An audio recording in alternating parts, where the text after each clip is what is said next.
सुहानी ने कब मेरे कपड़े मेरी बॉडी से अलग कर दिए मुझे पता भी नहीं चला। मैं बस आंख बंद करके लेट गया। सुहानी मेरे ऊपर तो आई, पर उसने अपने ऊपर से कंबल नहीं हटाया। कमरे में थोड़ी सी रोशनी खिड़की से आ रही थी। उसने मुझे जगह जगह किस करना शुरू कर दिया और धीरे से मेरे कान में बोली, वेडिंग मुबारक हस्बैंड जी।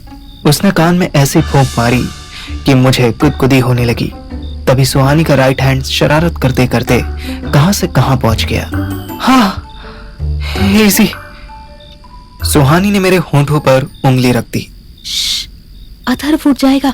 उठ गया तो भी कुछ नहीं बोलेगा, तो कंटिन्यू करना। सुहानी कंटिन्यू करने लगी। उसने मेरी गर्दन से शुरू होते हुए पेट तक लिटिल लिटिल लव बाइट्स देनी शुरू कर दी। मुझे हेविली फीलिंग होने लगी। कितना फर्क था शादी के पहले के सेक्स में और अब शादी के बाद की लव मेकिंग में। तब मुझे कितनी जल्दी होती थी, तब सुहानी कितनी अलर्ट रहती थी कि कहीं उसकी मम्मी ना आ जाए, कहीं पापा ना जाग जाए। कभी उसे दर्द होने लगता था तो कभी वो बहाने बना दिया करती थी। वहीं आज शादी के बाद इस रूम में हम दोनों के अलावा भी एक पर्सन और सो रहा था और हमें उसकी परवाह ही नहीं थी। ऐसा लग रहा था जैसे एक दूसरे को प्यार करना कोई चोरी करना नहीं, बल्कि हमारा हक है। कहते हैं शादी आपको जिम्मेदार बना देती है, पर सही पार्टनर साथ ही साथ आपको खूबसूरत और कॉन्फिडेंट बनाने में भी शादी का बहुत बड़ा हाथ होता है। थोड़ी देर बाद मैं ऊपर आया और सुहानी की आंखें चूमने लगा तो मुझे वहां कुछ नमी महसूस हुई। सुहानी मुस्कुरा रही थी, उसकी आंखों में खुशी के आंसू थे, पर उधर दिल्ली में श्रेया की आंखें दुख के आंसुओं से भीगी पड़ी थी। मुझे समझ नहीं आ रहा मैं क्या करूं। श्रेया कबीर की डेथ वाला पार्ट बताते बताते रोने लग गई। आयशा भाभी ने उसको अपनी गोद में लिटा लिया। श्रेया कुछ देर तक वहीं पड़ी सुबकती रही, फिर उसने आंखें बंद कर ली। उसको आयशा भाभी की गोद बहुत कंफर्टेबल लग रही थी। उसने उनके पैर को तकिया बना लिया। आयशा भाभी उसका सर सहलाने लगी। अरे रो लो, मन करे तो। रोने से जी हल्का हो जाता है, साथ ही साथ किसी के चले जाने पर तो रोना बहुत जरूरी होता है। वो क्यों? वो इसीलिए कि जिससे हम मोहब्बत करते हैं उसको अपने जहन में, अपने दिल में रहने की जगह देते हैं। जब उसका इंतकाल हो जाता है, मेरा मतलब जब वो मर जाता है, तब उसको दिल से निकालने के लिए आंसुओं की जरूरत पड़ती है राजे। आंसू के साथ साथ उस शख्स की याद भी निकल जाती है। पर मैं उसे भूलना नहीं चाहती आयशा भाभी। भूलना तो पड़ेगा गुड़िया, वरना जिंदगी में आगे कैसे बढ़ोगी। तुम ये मत सोचो ना कि वो तुम्हें अधूरा छोड़ गया। तुम ये सोचो कि उसके साथ तुम्हारा जितना वक्त ऊपर वाले ने तय किया था वो पूरा हो चुका था। उस वक्त ने तुम्हें क्या कुछ सिखाया, तुम्हें किस काबिल बनाया, उन बातों को सोचो। उन पर ध्यान देते ही देखना तुम मुस्कुरा उठोगी। मैं जब भी उसके बारे में सोचती हूँ मुझे उसका प्रपोजल याद आ जाता है। न जाने कितनी बार उसने मुझसे कहा, डायरेक्ट कहा कि मैरी मी। मुझे थ्रेटन करने की भी कोशिश की, but I said no. Every time I said no.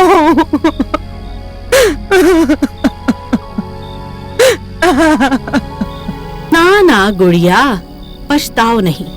तुमने सही किया उसे मना करके। जिसने तुम्हारे फैसलों की कदर न की, जिसने तुम्हें जबरदस्ती शादी करने पर मजबूर किया, उसके जाने का अफसोस मत करो। ये सोचो कि तुम बच गई, तुम्हारे अंदर का प्यार बच गया। अभी तुम्हें एक से एक चाहने वाले मिलेंगे श्रेया। एक से बढ़कर एक मोहब्बत तुम्हारा इंतजार कर रही है। इतना कहते कहते आयशा भाभी ने श्रेया का गाल सहलाना शुरू कर दिया। श्रेया एक नजर उन्हें देखती रही, फिर वो जलते हुए बल्ब को देखने लगी। आयशा भाभी को लगा कि श्रेया की आंखों में बल्ब की रोशनी परेशान कर रही है। उन्होंने हाथ बढ़ाकर स्विच ऑफ कर दिया और फिर से श्रेया के गाल सहलाने लगी। कमरे में थोड़ा अंधेरा हो गया था, लेकिन आयशा को अब भी लग रहा था कि श्रेया उन्हीं को देख रही है। उन्होंने श्रेया के होंठों पर उंगलियां फेरनी शुरू की। श्रेया ने उस उंगली को किस कर लिया। आज आपसे बात ना होती तो मैं इतनी टेंस थी कि छत से कूदकर सुसाइड। आयशा ने उसके होंठों पर उंगली लगाई। ऐसी बातें नहीं बोलते।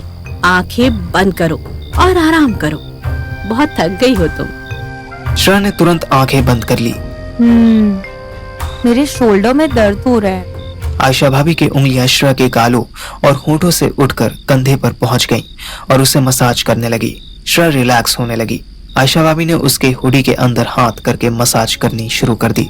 श्रेया ने कोई ऑब्जेक्शन नहीं किया, उसे तो अच्छा लग रहा था। धीरे धीरे वो नींद में जाने लगी। उसे पता ही नहीं चला कि कब आयशा भाभी ने उसके सर को तकिए पर रख दिया और उसको उल्टा लिटाकर उसके दोनों कंधे दबाने लगी। अचानक उन्होंने मसाज करना बंद कर दिया। श्रेया की नींद टूट गई, पर वो बिना हिले डुले आयशा भाभी के फिर से छूने का वेट करती रही। जब आयशा नहीं लौटी तो उसने आंखें खोली। पलट कर देखा तो आयशा अपनी नाइटी उतार चुकी थी और श्रेया को चादर उड़ा रही थी। दोनों की आंखें अंधेरे में एडजस्ट हो चुकी थीं। श्रेया को ये सब बहुत अजीब लग रहा था, पर वो मना भी नहीं कर पा रही थी। आयशा भाभी बिना कुछ पहने उसकी चादर में घुसकर उसकी पीठ से चिपक गई। श्रेया ने फिर आंखें बंद कर ली।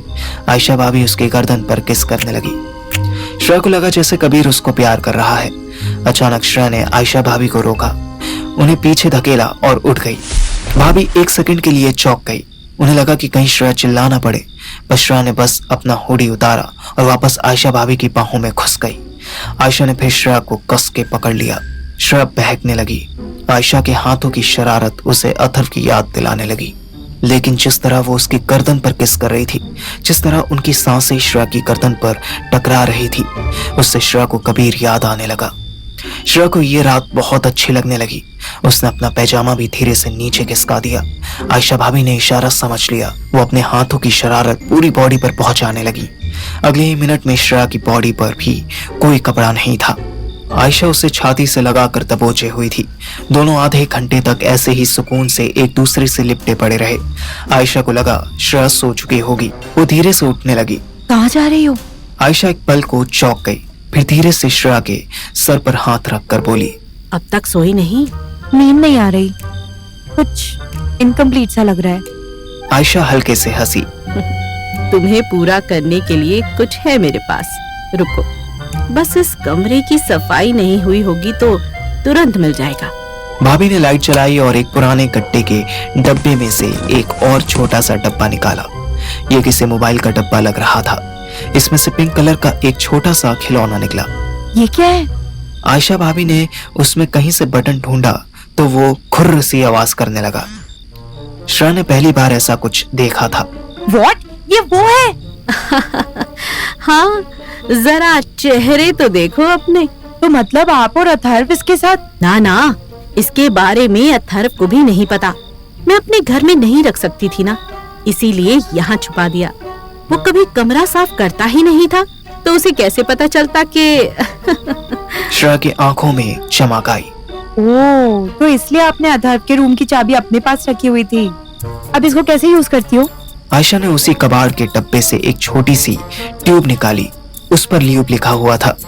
आयशा ने उसमें से कोई जेल निकाला और अपने टॉय पर लगाना शुरू कर दिया। उन्होंने फिर लाइट बंद की और श्रेया के पास आई। श्रेया ने आंखें बंद कर ली। जन्नत की सैर के लिए तैयार हो जाओ राजकुमार। श्रेया को वाकई जन्नत का एहसास होने लगा। होटल में सबसे पहले मेरी नींद खुली। मैंने देखा सुहानी ने लात मार मार के पूरा कंबल बेड के नीचे गिरा दिया था और खुद खुली पीठ लिए फैल के सो रही थी। बड़े बेड पर अथर को देखा तो उसके सिर्फ पैर ढके हुए थे। उसका कंबल भी आधा बेड के नीचे था। अथर हरामी का एक हाथ उसके सर के नीचे था और दूसरा उसकी पैंट में घुसा हुआ था। अचानक एसी ऑटोमेटिक स्टार्ट हुआ तो मैं चौंक गया।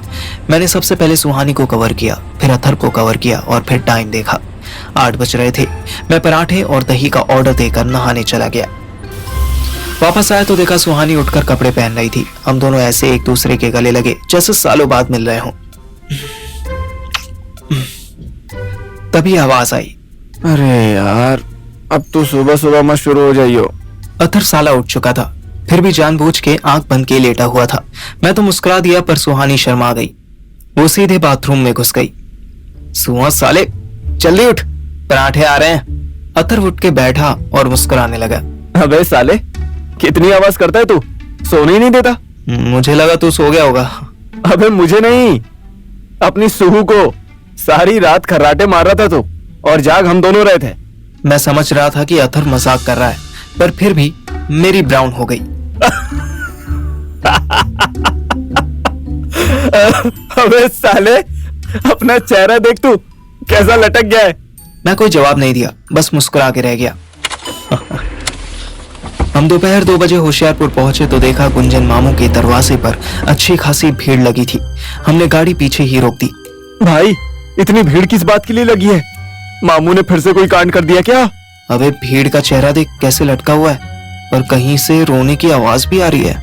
मुझे तो लग रहा है कि भाई कोई निपट गया है। अथर्व और सुहानी दोनों मेरी तरफ देखने लगे।